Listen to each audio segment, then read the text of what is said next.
Hey y'all, sorry I have been in travel status, so this may be one of the quicker videos. Also, we only have 4 authors, so I thought we could just sort of jam through things pretty quickly here. They're all pretty easy to understand. I don't think you guys should have a hard time with this week, which is kind of nice because we're right at the halfway point. So I guess even a little bit over the halfway point. You guys have 2 more exams coming up, so hopefully this week will give you guys a chance to get a little bit ahead. Okay, quickly going over the readings that you guys did this week. So we start out with Pascal. The reason this is included is it's kind of a formative work. It's something that everyone kind of talks about. It's not that revolutionary in ideas, but it's sort of, he's the first person to put this down, and because of that, it's often cited. It's often considered incredibly important because people get this idea from this work. So we're about in the 1600s. He's a mathematician. Basically, he says that since he's a mathematician, he makes the argument, hey, we don't even understand what infinity is. We can't comprehend it. So if you're saying God is likely infinity, then we can't understand God. And that's interesting. He says that math can prove infinity exists, but math cannot understand infinity, which is sort of his then understanding of God. Basically, like, we could possibly prove that God exists. That doesn't mean we would understand God, so it's more or less futile. Let's see. He explains that that probably God would be like infinity. God would not have little parts or could not be broken into parts, but would also have no limits. So crux of this is, if reason alone can't help us understand God.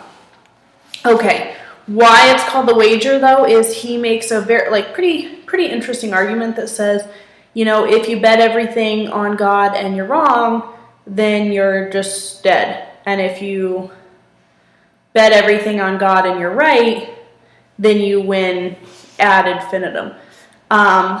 So more or less, like, it's a smart wager to be a God-fearing person, because if you lose nothing, and if you gain everything.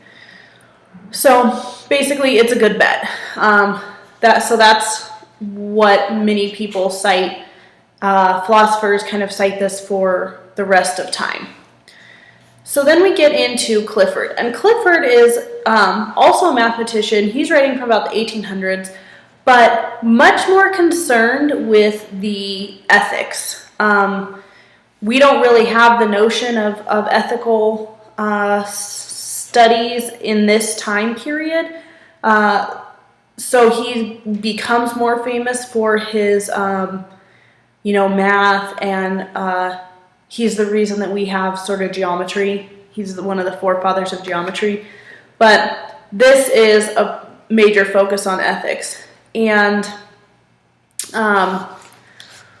what he basically says is you have to investigate, or else you're guilty of allowing yourself to be ignorant. So he says you have to have evidence, or you're guilty of being ignorant.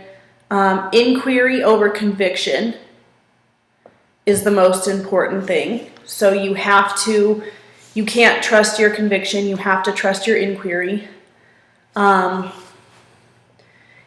way, whether there's God or there's not God, you need evidence. So if you're not collecting evidence, you're sort of being unethical in your kind of faith quest, I guess you could say. It's not the belief itself that is wrong, but the action taken on behalf of a belief. So you can believe something without evidence, but if you take an action on behalf of that belief, then you have taken an unethical action. If the belief is not fully investigated. And so maybe you guys remember, he talks a lot about the ship. So basically, if the ship owner sent people on the ship without investigating if it was safe. The ship owner has their blood on his hands if something happens, right? So he basically says that's true of all beliefs. You have to firmly investigate, or else you have an unethical decision on your hands. Okay, let's see. Another kind of interesting point that he makes, though, is that if you firmly already believe in something, then you're not objective enough to investigate it, which is interesting because one of the other authors kind of addresses this and talks about how we have to come at everything from a non-belief. He calls it negative atheism. That's Hick, I believe. That's Flew. So two authors later, we get kind of the same idea, except for expanded upon. He does say that he believes, this is back to Clifford. Clifford does say that belief is important, that it's sacred, and that because it is sacred, it's a great responsibility. So it is our great responsibility to be careful with our belief. Let's see. He talks a lot about if we lose our ability or interest in investigating, that it's going to be the downfall of society. So that if we have a society that's based just off of uninvestigated beliefs, it's going to be our downfall. And it's incredibly harmful to never question what you're taught. And kind of sums it up, which I thought this sentence was the summation of his entire belief set, is if you don't have time to study, you don't have time to believe. So that's what Clifford says, which I thought was very, very interesting. Okay, so we go back to Hick, and you guys remember Hick. You've read him before. He is working on this idea of direct knowledge again, which is something similar to what we have read with him before. We know God through direct knowledge. If we knew God through logic, that would negate free will.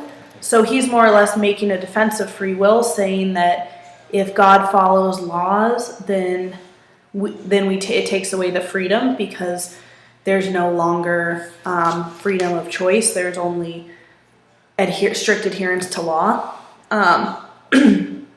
Let's see.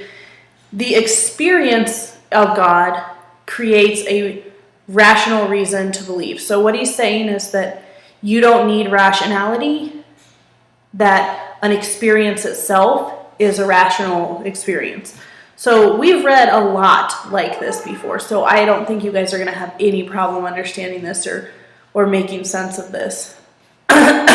He says that it's reasonable to believe, and we don't ever sort of question direct experience on anything else. So this is similar to that argument we talked about before, where we're saying if it's cold, then when someone says it's cold, we believe them. But if someone says they experience God, we question them. And that's not fair. With all sensory experience, all direct experience should be the same. Basically, he says that theism is deliberately not affirmed. So he's making the argument that we get to experience God, but God does not need to affirm God's self. So God wants to allow people their own choice to believe in God or not, but also allow them to experience God's presence. So, but not in such a way that it becomes obvious.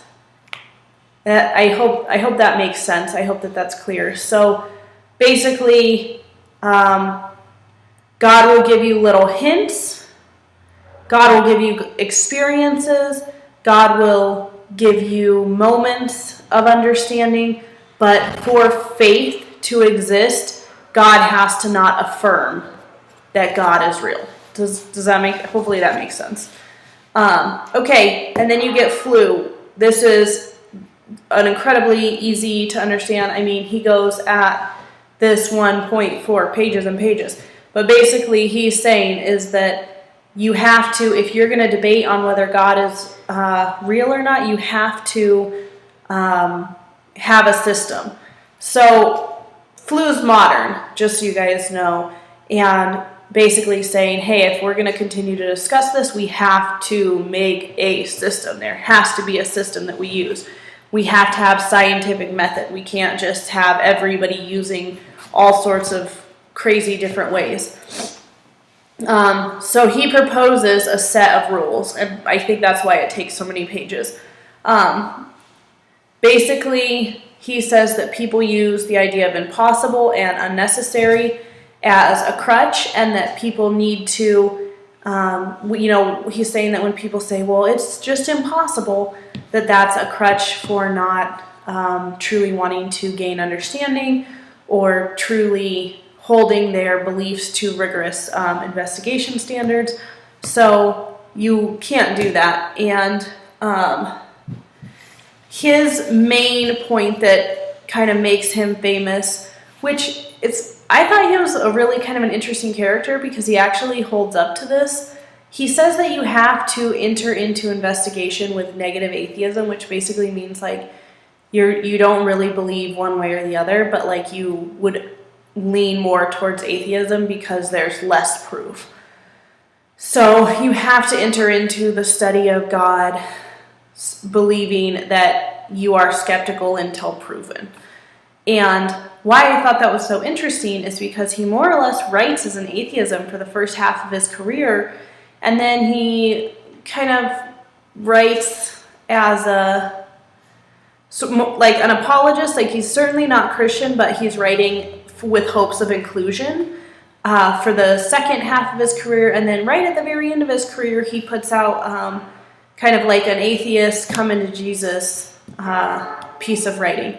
So if you look at kind of one of these pieces of his early work, you're saying, like he goes into this investigation with a negative atheism attitude and spends his career investigating. So that I found to be very, very interesting that he actually does that. One other huge point that Flew brings up that sort of none of the other authors address is this notion right here that I've underlined. The religious differs from non-religious experience, not as the awareness of a different world, but as a different way of experiencing the same world. So, a lot of this work, with both Hick and Flew, is incorporating. So it's very much about, these two authors are very much working on the notion that multiple different religions could be experiencing God, and it's important for us to take in all religious experience and all non-religious experience into the investigation. Otherwise, you are being sort of neglectful. Let's see. Let me make sure I didn't miss anything on these guys. Yeah, I mean, like I said, Flew kind of goes on and on.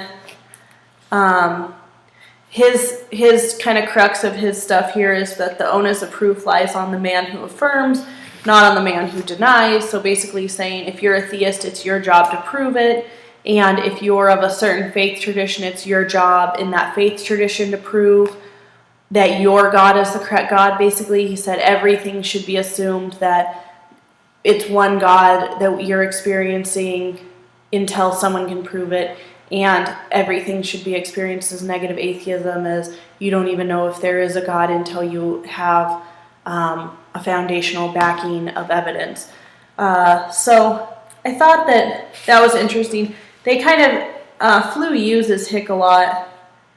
And, Flew even mentions all of the other authors. So that's kind of nice, is the fact that he's kind of going back and recapping everything. But if you get it, I mean, everyone we read this week can more or less be summed up in a sentence or two. So you guys, I don't think you'll have any problem. You've got The Wager, you've got negative atheism, you've got sort of, it's a great responsibility. Clifford just kind of like with great understanding comes the great responsibility of investigating it. Ann Hick, who was saying, that we need to acknowledge direct experience as part of the investigation. So that should get you guys through on your readings. Let me give you a couple quick major points on Islam. Hopefully you guys are enjoying going through some of the other religions. Sorry, that was rude. Some world religions texts, but I do know that most of the class has said that they are of Christian faith tradition, so that's why I would say other. Big points on Islam. Okay, so Islam and Christianity have the same roots, and they come from Judaism. So basically you have Abraham as the father of Judaism, and Abraham has 2 sons. And so he has a firstborn with his slave because God promised him children, and basically Abraham was scared that he wasn't going to get children, so instead of having a child with his wife, he goes ahead and has a child with his slave, who we know to be African American. So that is Ishmael. And then you see later, in Christian tradition, the fulfillment of God's promise, he has a son with his wife, and that's Isaac. So Isaac is theoretically the second-born. He's the firstborn of a marriage, but he's the second-born. So Isaac is the firstborn of the first wife, and Ishmael is the firstborn in the entire family of the second wife. And that's why there's infighting for years, because both sides of this family stake a claim to the kind of right of the firstborn. So that's what you have there. Ishmael is banished, and Ishmael and Hagar are banished from the Jewish village of Abraham, and they go off, and basically Ishmael starts his own huge clan, and it develops into a religion that's similar to the way Abrahamic religions pass down through the traditions of Isaac. One thing that is kind of interesting is the way all of these three religions use the same sacred text. So every one of the Abrahamic religions uses the Hebrew Bible. In Islam, what you'll find is basically that they start out with the Old Testament, the Hebrew Bible, and they compile some books to that to make,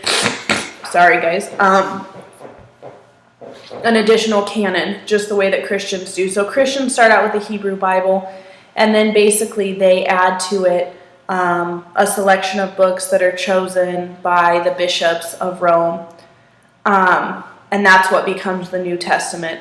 The Muslims do the same thing, so they have a canon that's developing around the same time, but then they get Muhammad, and Muhammad basically writes a good portion of a New Testament, and the religious tradition says that Muhammad writes the entire canon as it's divinely revealed, and sort of the way that it lines up with the Hebrew Bible and the way that everything is translated with perfection from someone who wasn't known to be a scholar is sort of the miracle of their canon. So the way I like to think of it is you get, like, Muhammad is sort of the Paul of Islam. So, Paul writes the entire New Testament except for the Gospels, basically. Muhammad writes a good portion of their New Testament. The other interesting thing, though, is that once the New Testament of Christianity is canonized, the Islam takes that book and says, like, we also believe that that is sacred scripture because it's passed down through our half-brother's bloodline, talking about Isaac. So they accept the Hebrew Bible, the Christian New Testament as decided by the Council of Nicaea, the Roman bishops, and then Muhammad's text. And they basically say that Muhammad's text is the most important to them because it consolidates, puts everything together, and is sort of the final chapter that God gives the world.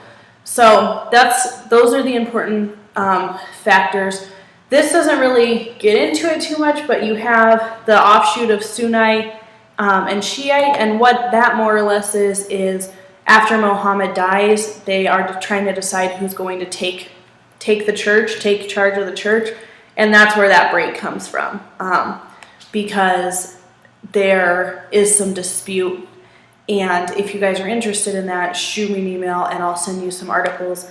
But that's the major church break in Islam. Let me think if there's anything else really, really important that I wanted you guys to... Oh, one thing I think that we should just mention in this class, because it does have the philosophy side, is the foundational belief of intermarriage. So intermarriage in most religious traditions is sort of frowned upon, and it's not in Islam because their roots come from Abraham having a second wife, and it being someone who wasn't from his sort of approved clan. It's from a slave, so that means like someone that Abraham took from another country and brought to be one of his servants. So that being said, Islam very much affirms like interracial marriage, racial equality, and because of these tendencies to be very affirming of, you know, like the slave, to be very affirming of interracial marriage, to be very affirming of equality. That is why we end up with a very, very strong Black Muslim movement. I don't know if any of you have read anything on sort of, you know, civil rights in America or the Black Panther movement, but the Muslim Brotherhood was a major part of that. And I think that when you understand sort of the inception of this religion, that helps you understand where a lot of, you know, young Muslims are coming from. So I think that's very helpful, and I thought as long as we're having the philosophical discussion of where these beliefs and groups come from, that's something important to remember, or just even interesting to think about. So other than that, I think, you know, tell me what you guys thought was interesting. I think the Mecca stuff is fascinating. You know, Medina, I think that all of that section on Medina and the trade and everything is super interesting. Not as important in basic understanding. I will try to find some links for all of you to take a look at. You know, I try to always find like something that's helpful with patient care, that helps sort of respect the beliefs. What I want you guys to kind of check out is that 5 pillar section. See what you can find of the pillars, see what you think is really interesting, see what stands out to you, and tell me your thoughts on all of this. We have an interesting discussion this week. Like I said, I think it should be pretty easy. These readings were some of the easier ones that we've had. They weren't as dense. So let's, you know, really take some time to dig into both sides of the course and do a good, solid philosophical understanding, and then let's see what you guys come up with that's going to be beneficial to your lives out of the Islam reading. Okay, good luck this week, and I will be talking to each of you soon. All right.